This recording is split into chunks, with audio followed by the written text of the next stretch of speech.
ये काम भोग शब्द क्रिया की तो बात जाने दो, मेरे कान में भी ये शब्द न पड़ने पावे।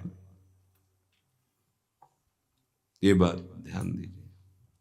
संग करना ये तो दूर की बात रही, श्रीधाम वृंदावन में प्रिया प्रीतम की उपासना में मुझे जो लगाया गया है, जिनका मैं भजन कर रहा हूं, एक तड़ित वर्ण वाले पीता अरुण अक्षय अनंत तनिलता भाम, बिजली की अनंत कांति, एक श्याम मेघ, इनकी उपासना, तो सावधान ये रहे कि करणाभ्यरणा स्पर्शिनः, मेरे कान में शब्द भी काम भोग का न पड़े।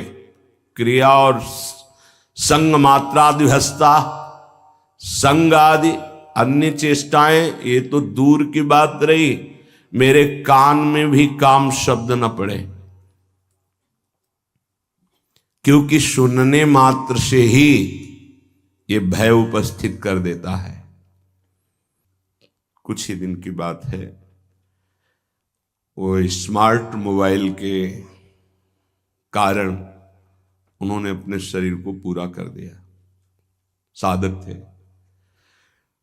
उन्होंने सुसाइड नोट में लिखा कि मैं अपने शरीर को इसलिए नष्ट कर रहा हूं क्योंकि इस मोबाइल से मैंने गंदी बातें देखी और वो मेरे मन को बहुत मथित कर रही हैं। अब मैं जीने की आशा छोड़ चुका हूं, किसी का इसमें कोई दोष नहीं, और अपने शरीर को पूरा किया। हम तो आंतरिक उस वृत्ति को प्रणाम करते हैं जो इस ग्लानि से युक्त हुई, लेकिन उस अज्ञान को नकारते हैं कि ऐसा नहीं होना चाहिए। हमसे गलती हो जाती है, लेकिन हमारा गलती का सुधार का अवसर है, हमारा शरीर का त्यागने का अधिकार नहीं है, क्योंकि आत्महनन गति बहुत दुर्गति होती है। ये कोई निर्णायक फैसला थोड़ी हो गया कि इससे हम मोक्ष पदवी प्राप्त कर लेंगे, परम पद नहीं। बड़ी से भी बड़ी गलती हो गई, हम क्षमा चाहते हैं प्रभु से, समाज से, अपने से भी, और हम आगे बढ़ें, अपने को भी क्षमा करें। गलती हो गई, इस तरह का कोई कदम उठा लेना विवेक नहीं कहलाता। इसलिए महापुरुषों ने जो कहा उसको समझो। करणाभ्यरणा स्पर्शिनः स्त्रीति वर्णा दप्युतृष्टाः संग मात्रादिहस्ताः। एक काम भोग की वार्ता हमारे कान में भी स्पर्श नहीं करनी चाहिए। वैसे जिनको बहुत आवश्यक कार्य है, अगर वो छोटे वाले मोबाइल रखें तो बहुत अच्छा रहेगा, जो स्क्रीन नहीं है जिसमें, क्योंकि ना जानो छिन अंत कवन बुद्धि घटे प्रकाशित, छुट चेतन जो अचेत तेऊ मुनि भय विश्वासित, पारासर सुर इंद्र कलप कामिनी मन फंद्या। ऐसा बुद्धि बहुत नीच है, एक कब क्या निर्णय कर दे, भगवान बचावे, इसका कोई भरोसा नहीं।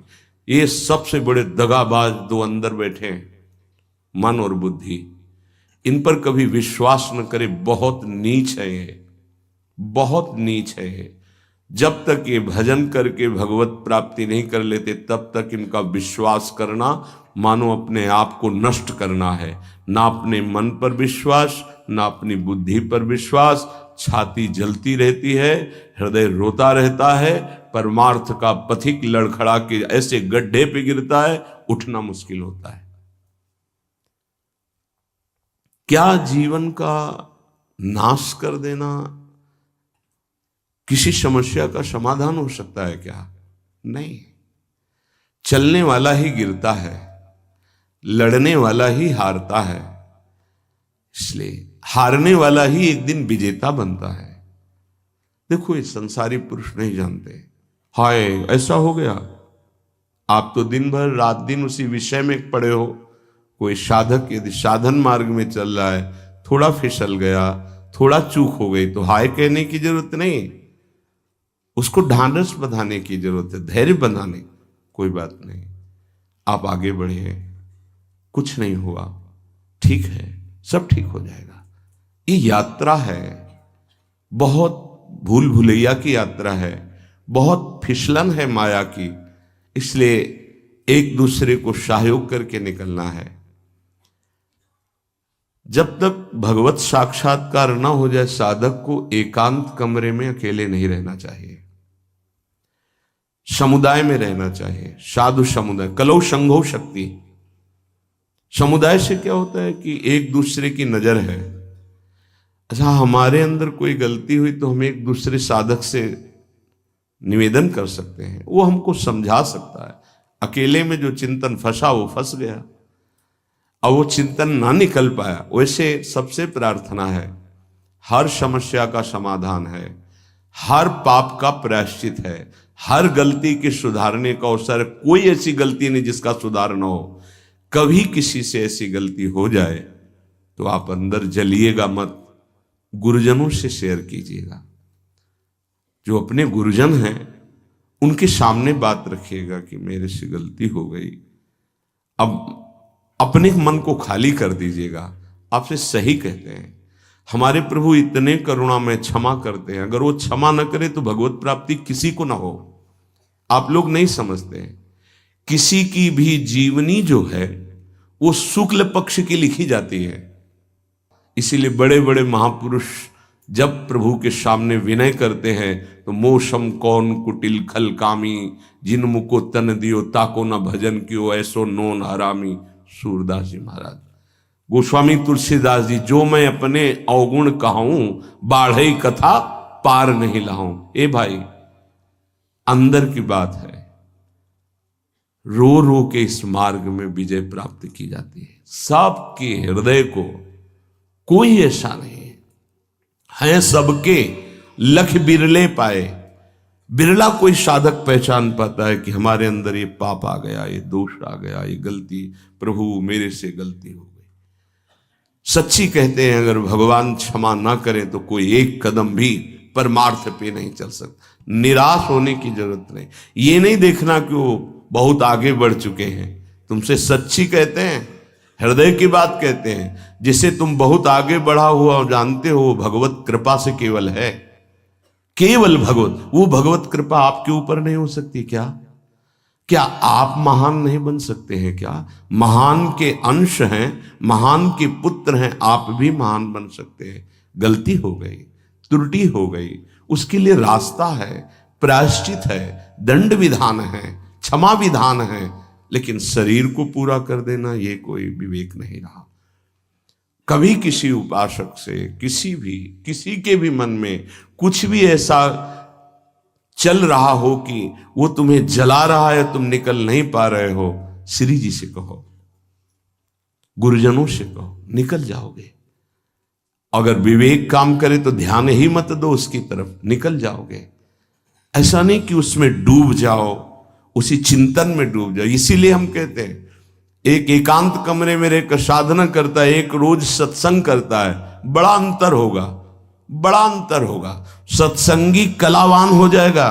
क्या युक्ति आ जाएगी बचने की, उसकी किस विकार से, किस भावना से कैसे बचा जाता है। और वो बहुत जरूरी है भजन में। अगर भजन में युक्ति नहीं तो मुक्ति होना बहुत कठिन है। इसलिए साधु संग किया जाता है कि उनके अनुभव, उनकी युक्तियां हमको विचारों से बचा सके। हमारे अंदर विचारों का जाल फेंका जाता है, जो मन बुद्धि है वो विचारों के जाल में हमको फंसाती है। हमें बचना है। थोड़ी सी चूक हमारे पूरे जीवन को नष्ट कर देती है। थोड़ा सा मनोरंजन हमारे जीवन को असमर्थ बना देता है। इसलिए समस्त साधकों से, उपासिकाओं से, सबसे, वो गृहस्थ हो या विरक्त हो, सबसे प्रार्थना है, एक बार हिम्मत करके निकल चलो। एक बार। हरि गुरु ऐसे कृपालु हैं कि आप जैसी आकांक्षा करोगे, जो इच्छा करी हो मन माही, हरि प्रसाद कछ दुर्लभ नाही। पर हम इच्छा त्यागने के लिए ही भगवत मार्ग का वर्ण किए हैं। इच्छाओं का शमन करके, दमन करके हम भगवत प्राप्ति करें। ये इच्छाएं कितनी भी पूर्ण की जाए कभी पूर्ण नहीं होती।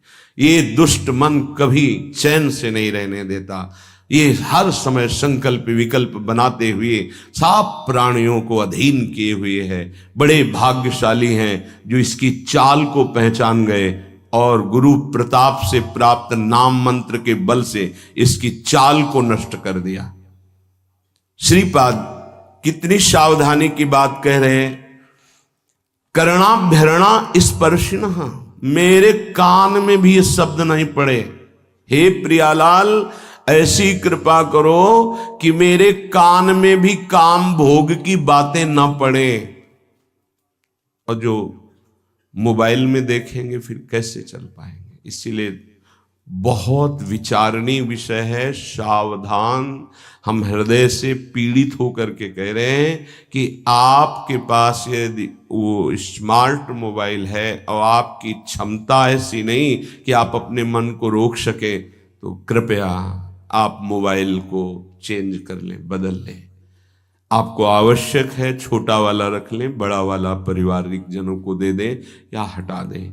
क्योंकि आज हमारी बुद्धि शुद्ध है, कल हमारी बुद्धि कुछ देखना चाहेगी। अगर हम देख लिए तो हमारा मनन बनेगा, मनन बनेगा तो फिर हम असहनीय हो जाएंगे, हम सहन नहीं कर पाएंगे। सहत सहत बाढ़े भगति गृह तन गुरु हितगार। सहन करने वाला भक्ति मार्ग में आगे बढ़ता है और टूट गया तो संसार में रह जाता है। इसलिए प्रायः साधक बहुत सावधान रहते हैं, पर ये असावधानी चूंकि स्वाभाविक सहज में हो जाएगी। हमारे पास रखा है ना मोबाइल, उन्होंने अपने उसमें लिखा कि मैं इस इंटरनेट और इस मोबाइल के कारण ऐसा, तो मुझे इस बात पर बहुत कल से विचार हुआ। मतलब बड़ा एक तो ये दुख हुआ कि ऐसा नहीं होना चाहिए था, उसके लिए समाधान है। हम ऐसा क्यों करें, मोबाइल को यमुना जी में फेंक दें, कसम खाएं, नियम लें कि मोबाइल रखेंगे ही नहीं। हमें लगता है 25-30 वर्ष से मोबाइल की रचना हुई, पहले तो नहीं थी। तो क्या पहले भारत में कोई जीवित नहीं था क्या मोबाइल के बिना? क्या कोई चल नहीं रहा था क्या मोबाइल के बिना? क्या कोई समस्याएं सबको घेर रही थी? हमें लगता है जब से ये बढ़ा तो समस्याएं बढ़ गई। क्या समस्या है? ना हम चैन से विश्राम कर सकते हैं, ना हम कहीं अपने हृदय को प्रभु की तरफ लगा सकते हैं। जहां एकांत हुआ उसी में लग गए, वो रील देख रहे हैं, गेम देख रहे हैं, सीरियल, अब तो पूरा सब उसी में संसार भरा हुआ है। बहुत सावधान। अपने नेत्रेंद्रीय, अपने श्रवणेंद्रीय, वाकेंद्रीय, तीन साधना पे बहुत जोर विघ्न डालती हैं या सहयोग करती हैं। नेत्रेंद्रीय देखना, श्रवणेंद्रीय सुनना और वाकेंद्रीय बोलना, इन तीन का बहुत बड़ा योगदान है। श्रवण, कथन, दर्शन, ये अगर सही है तो साधना बढ़ जाएगी और दूषित है तो साधना नष्ट हो जाएगी। स्वाभाविक आप समझना, अगर हमारे पास विषय सामग्री है तो हम लाख कोशिश करें, मन को नहीं रोक सकते, वो विषय सामग्री में गिर ही जाएगा। नहीं नहीं नहीं नहीं और गए, पक्का समझ लीजिए। मोबाइल में पूरे विश्व का विषय भरा हुआ है। अगर आप उसका सदुपयोग करें तो सत्संग भी है बड़े बड़े महापुरुषों के, लेकिन सदुपयोग करने की लालसा कम, दुरुपयोग करने की लालसा ज्यादा हमारे अंदर भरी हुई है। तो हमसे ऐसी चूक ना हो। अगर ऐसी चूक हो भी जाए तो आप निराश मत होना, प्रार्थना है आपसे, कुछ नहीं बिगड़ेगा। अगर अंतिम बन गया तो सब बन गया। आपको निराश नहीं होना है, आपको किसी महापुरुष से तत्काल निवेदन करना है, अपनी बात रखनी है, आनंदित हो जाओगे, कुछ नहीं बिगड़ा। अरे घोर वैश्यागामी, घोर पापाचारी को भगवत प्राप्ति हो सकती है, तो ये ऐसी कोई बात दिमाग में न लावे।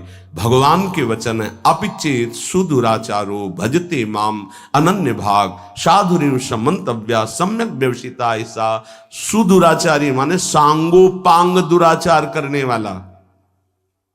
हे, शरीर को नष्ट कर देना ये कोई विवेक नहीं है, कोरी मूर्खता है। बहुत दुर्लभ मानव देह मिला है।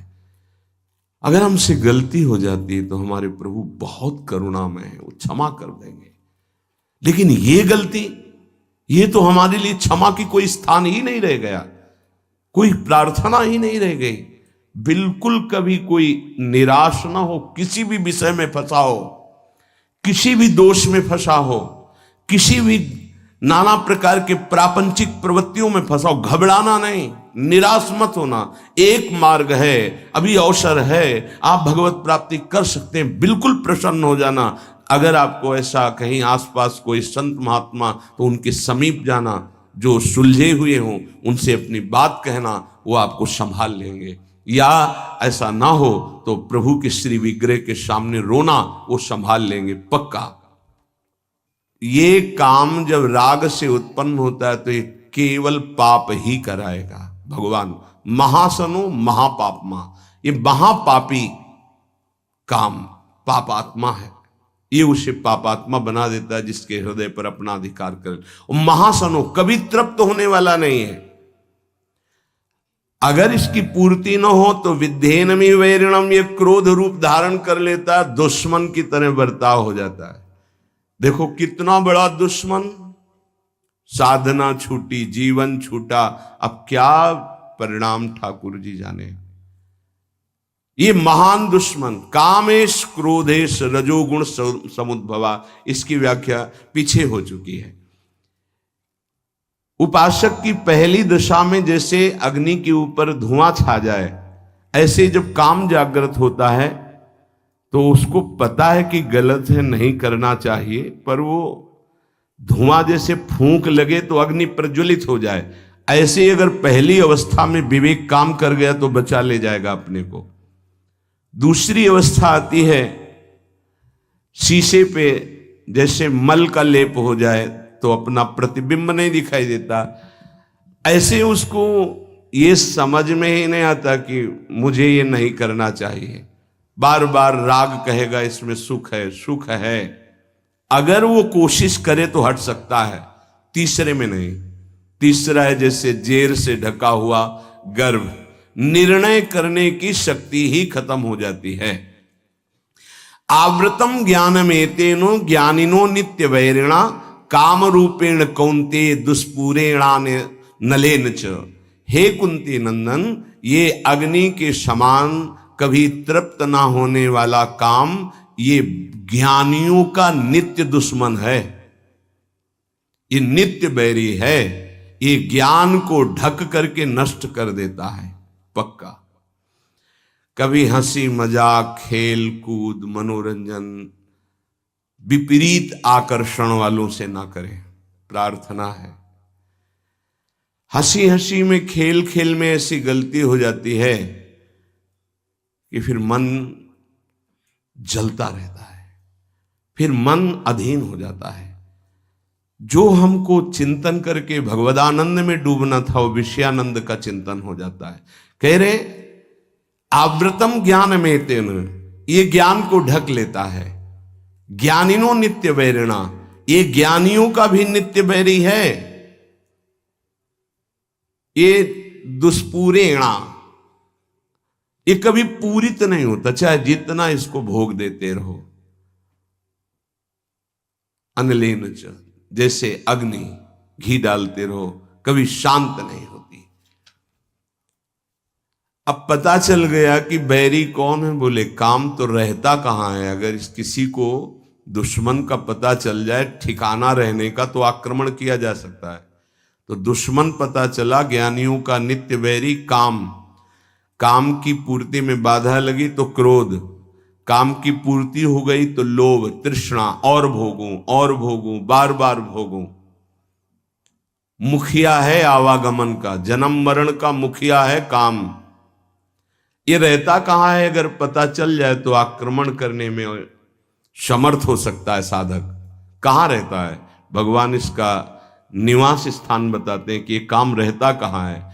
इंद्रियाणि मनोबुद्धि रस्याधिष्ठान मुच्यते एतैर्विमोहयत्येषो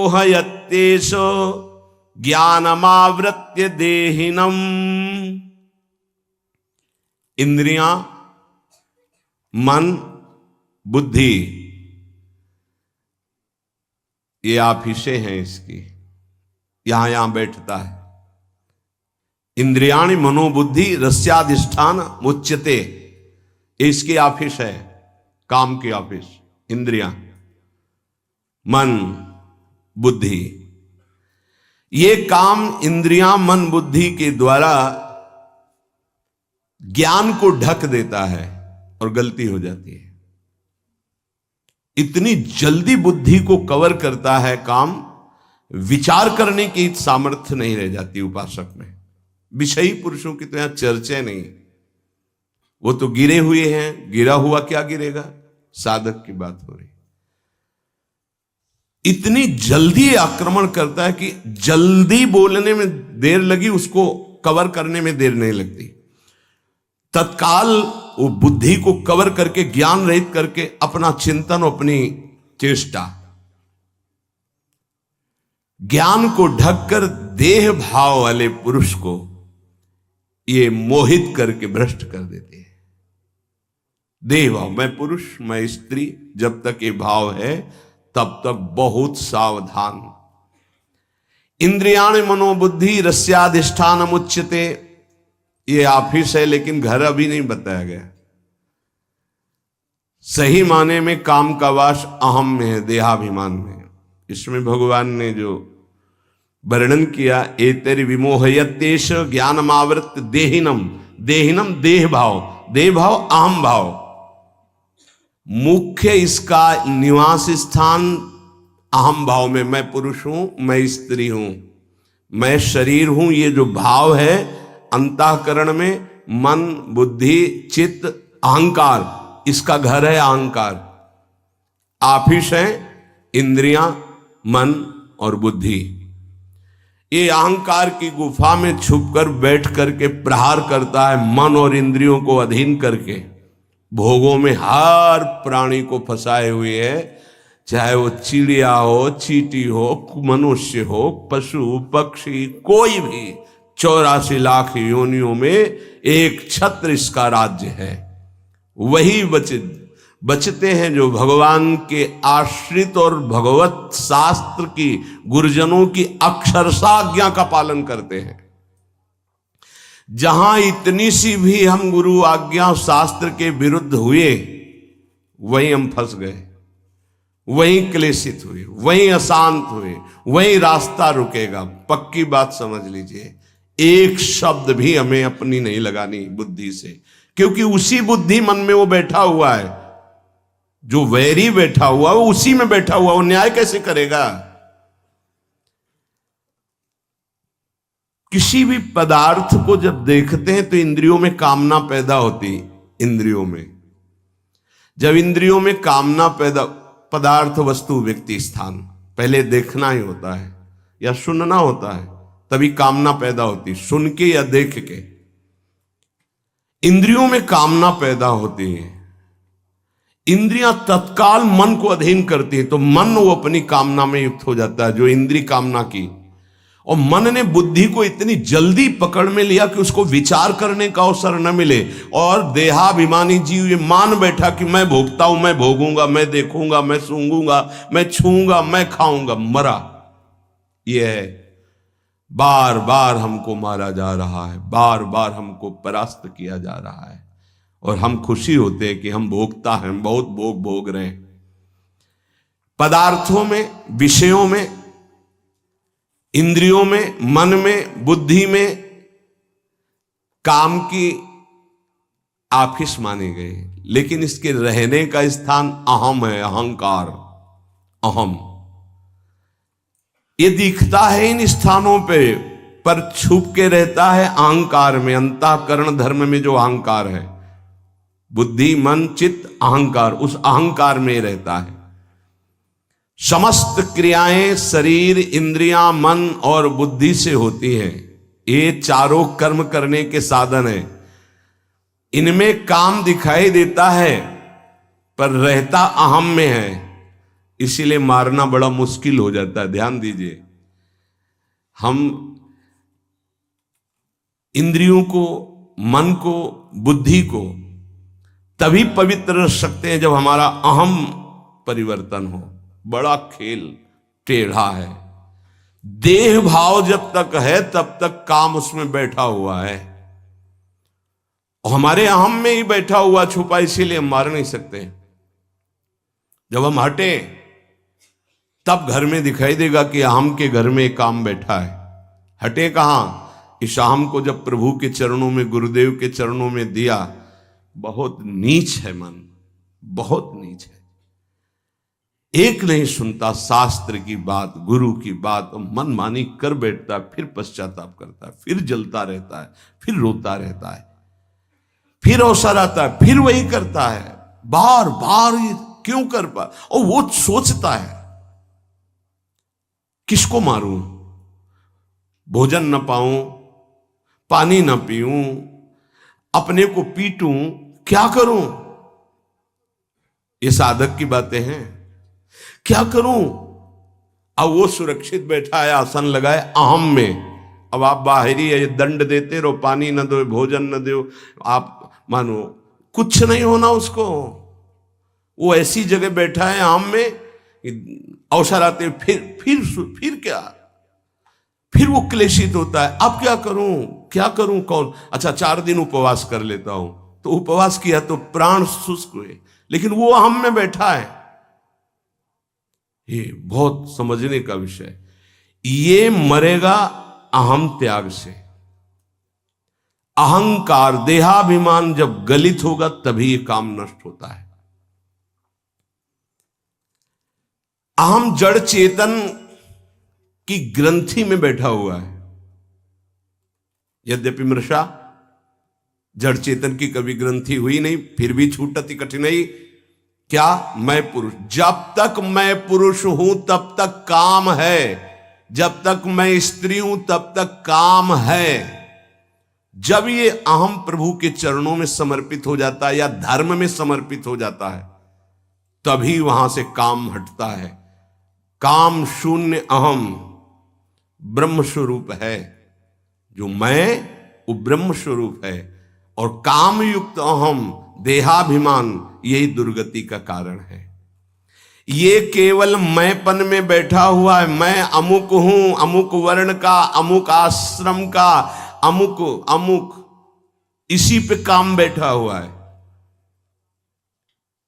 इसी कामना से ना चाहते हुए भी पाप होते हैं। अर्जुन ने पूछा था, अर्जुन जी ने, कि प्रभु ना चाहते हुए भी ये पाप कौन करवा देता है? नहीं चाहते हमसे कोई गंदा काम, पर वो काम बैठा है अहम में। जहां संग बना तहां दोष उपस्थित हो गया। जान ही नहीं पाया कि दुश्मन हमारे अंदर बैठा है, और ये दुश्मन की प्रेरणा वो मित्र मान लेता है कि सुख भोग होगा, बस वहीं भ्रष्ट हो जाता है। पाप अगर है तो भुगत कर नष्ट हो जाता है, लेकिन ये काम नहीं, काम भोग करके नष्ट नहीं होता और बढ़ जाता है और छुपा रहता है अहम में। काम बंधन मेवैकम नान्यदस्तीह बंधनम, काम बंधन मुक्तो ही ब्रह्म भूयाय कल्पते। जगत में बंधन है तो एकमात्र काम का बंधन है। अगर कोई सृष्टि में परेशान है तो एक बात से परेशान है, काम। देख लो, रुपया, पैसा, खान पान, सब इसी की पूर्ति के लिए है। काम, कामना, वासना, बंधन एकमात्र से काम का, दूसरा कोई बंधन नहीं है। काम बंधन मेवैकम नान्यदस्तीह बंधनम, काम बंधन मुक्तो ही ब्रह्म भूयाय कल्पते। जैसा अभी वर्णन किया कि जहां देह भाव में जो काम बैठा है हटा, तो जो मैं है वो शुद्ध ब्रह्म है। ब्रह्म भूयाय कल्प, तत्काल वो अपने ब्रह्म स्वरूप को प्राप्त हो गया। इसीलिए कहा गया है कि जाहि न चाही कबहु कछु, तुम सन सहज सने बसौ निरंतर तासुर सुराउर निजगे। बस एक प्रार्थना है, अगर मान लोगे तो निकल जाओगे। अगर आप विपरीत शरीर का संग नहीं करोगे, विपरीत दर्शन और संभाषण नहीं करोगे तो स्फुरणा होगी, खत्म हो जाएगी, आपको कोई परेशान नहीं कर पाएगा, निकल जाओगे आप। अगर विपरीत आकर्षण का आप संग करेंगे, दर्शन करेंगे, संभाषण करेंगे, तो चाहे जितने प्रवीण विद्वान ज्ञानी संयमी हो, आपको पतित होना पड़ेगा। शब्द लिख लीजिए, यह शास्त्र सम्मत अनुभूत बात है। हम भूख को सह सकते हैं, लेकिन हमारे पास भोजन रखा हो, अगर ब्रह्म प्राप्त हो गया है तब तो कोई बात नहीं, अगर देह भाव है फिर भूख को नहीं सह सकते। आप बैठे हो, आपके सामने भोजन रखा, नहीं नहीं नहीं नहीं, कितनी बार कहेंगे नहीं नहीं, एक बार टूट पड़ेंगे और सब पा जाएंगे। बस ऐसे ही सारे भोग हैं। संसर्ग दोष से बच गया उपासक तो जीत गया। कभी भी, कहीं भी, किसी से भी प्रार्थना है, चाहे यंत्र से हो, चाहे शरीर से हो, या चाहे किसी ग्रंथ पंथ किसी से भी हो, हमें बहुत सावधान रहना है, संसर्ग नहीं होने देना। कुछ ऐसे पुस्तिकाएं हैं जिनको पढ़कर आप भ्रष्ट हो जाएंगे। कुछ ऐसे दृश्य हैं, कुछ ऐसे व्यक्ति हैं, कुछ ऐसे संसर्ग है, बहुत सावधान। काम बंधन में वैकम, साधक का एक ही भारी दुश्मन है, इसी से सब परास्त हो जाएंगे। भगवान ने कहा है, ज्ञानिनो नित्य वैरिणा, ये काम, यहां काम बंधन में वैकम, पूरे जीवन यही अपने अधीन किए रहता सबको, पूरे जीवन भर, चाहे वो शरीर वृद्ध हो जाए, वो अधीन किए रहता है। नान्य दस्ती ही बंधनम, कोई और दूसरा बंधन नहीं है। काम बंधन मुक्तो ही तो ब्रह्म भूयाय कल्पते, वही ब्रह्म बोध हो जाता है जो मैं काम रहित हो जाता है, मैं जिसका काम रहित। एतरि विमोह यतेश ज्ञानम आवृत्य देहिनम, ये काम प्रमाद स्थिति में ज्यादा बढ़ता है। प्रमाद जो आपकी दिनचर्या है, नहीं जाना हमें वाणी पाठ में, नहीं जाना हमको कीर्तन में, ये जो प्रमाद है कि ना करने योग्य क्रिया को करना और करने वाले में ना करने की भावना, इससे आप बचिए। आप अपनी दिनचर्या को बिल्कुल ब्रह्म मानिए, आप जीत जाएंगे, पक्का जीत जाएंगे। आपकी दिनचर्या टाइम टू टाइम कई वर्ष लगातार चले, फिर आप देखना रंग आ जाएगा आप में। जब हमसे कोई गलती की बातें हैं अंदर, अरे यार चलना तो इधर ही है, पूरा जीवन हमको जलना है इधर है, क्यों हम आज, अगर आज कुछ छू लिया, देख लिया, सूंघ लिया, चख लिया, भोग लिया, तो कल क्या होगा? आखिरकार जलना तो पूरे जीवन है ना, तो हम थोड़ा और जल लेते हैं, फिर शांति के मार्ग में आगे बढ़ जाते हैं, विचार के द्वारा। नहीं चाहिए। अच्छा, जिनके पास है सब भोग भोग रहे हैं, वो मरना तो है ही ना, भोग छूटेंगे तो है ही ना। मरने के बाद क्या है? क्या कमाया आपने? हाथ खाली, वही अशुभ और शुभ कर्म, न भजन न सच्चिदानंद से